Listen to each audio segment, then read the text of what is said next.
In a meeting on December 1st, 1965, found that in his required paper in a course on legal methods, Mr. Biden, hard to believe it's 23 years ago, almost 23.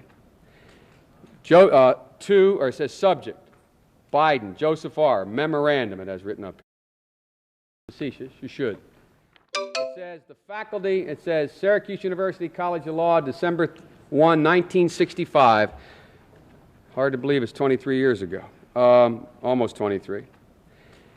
It says subject, Biden, Joseph R., memorandum, it has written up here. It says, quote, the faculty in a meeting on December 1st, 1965, found that in his required paper in a course on legal methods, Mr. Biden used 5 pages of published law review articles, of a published law review article without quotation or citation. That's precisely right. The 5 pages worth I did not cite. The 6th page I did cite where they had the conclusion.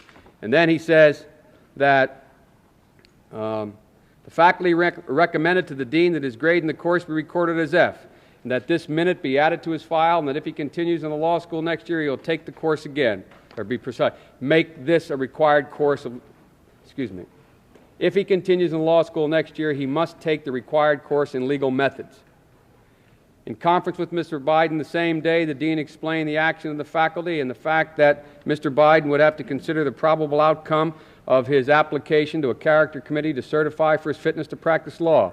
The dean informed Mr. Biden that if his record in law school was clear, from this point on, the dean would be willing to state to his character committee his opinion that this matter should not stand in the way of his admission.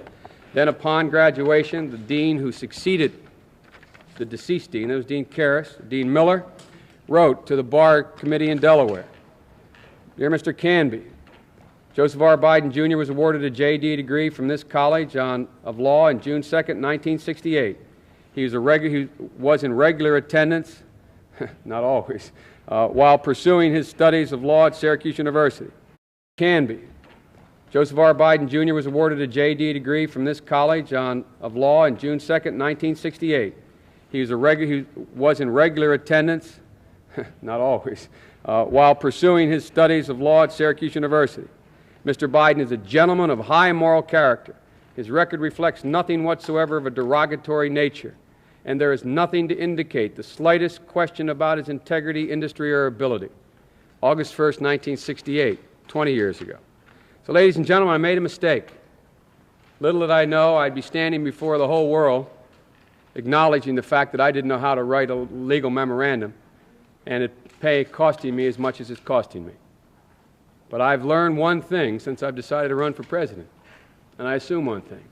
Everything about me is going to come out in the public record. And I've done some dumb things, and I'll do dumb things again. I've done some dumb things as a senator, I've done some dumb things as a lawyer. But what I haven't done, and I suggest to you, is a matter of my character. Go ask anyone with whom I ever practiced law, opponent or friend. Ask any of my colleagues, anyone, opponent or friend. Ask anyone whom I've had a relationship with. And if they tell you Joe Biden is not as straight as an arrow, I'll be very surprised. So, ladies and gentlemen, I've been dumb. I did something very stupid 23 years ago. That's it. Fire away. Biden, yes. Questions have arisen about what you've done more recently than 23 years ago. You say that were all those references to Hubert Humphrey's speeches, to Robert Kennedy's speeches, to John Kennedy's speeches, were all those inadvertent references put in by speechwriters or by Joe Biden? I don't know what all you're talking about. The one I know about, for example, I have, and everyone else, there are certain generic quotes people have used matter of fact, I got a call from a guy who's a friend of mine. I think none of you believe it, but Jesse Jackson. And Jesse called me to tell me, he said, look, Joe, I used the Hubert Humphrey quote about the dawn of life, the whatever, and he said I didn't attribute it and I didn't know it. The fact of the matter is, every time that I have been aware that it has been someone else's quote, I have used it. As a matter of fact, the criticism of me by the press, with good reason, has been in part in this campaign that I quote too many people, that I quote Kennedy all the time, I quote King all the time, I quote Humphrey all the time. So what I'm saying to you is that if and when I've ever quoted anyone without saying this is their quote. It's either because, as I say in some speeches, listen, can you hear the voices? Let the word go forth. I don't quote anybody, everybody knows that.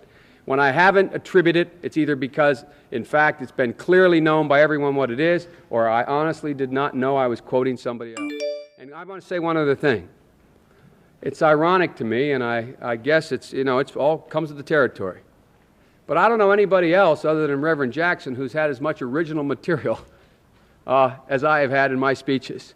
And the irony is I'm standing here talking about whether or not my use of someone else's quotes are the essence of who I am and what I say and what I stand for. As honest as I can answer your question. Senator, what effect do you think this might have on your presidential campaign? I don't think it will have any effect, but I don't know. You all will make the judgment about that. It'll all depend on how you write it. I don't mean that. I'm not being smart. It'll all depend on the American people looking at me. They're going to look at me and say, is Joe Biden being honest with me? Or is Joe Biden not being honest with me? I'm being honest.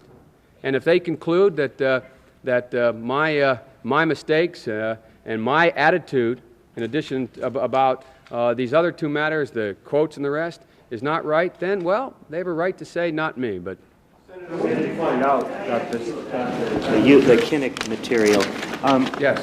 Before the Iowa debate, did you sit with that videotape and learn his gestures and memorize the words? And could you explain why at the beginning of that close you said that you had been thinking about what you wanted to say? I sure can. Thank you for asking me. The answer is yes.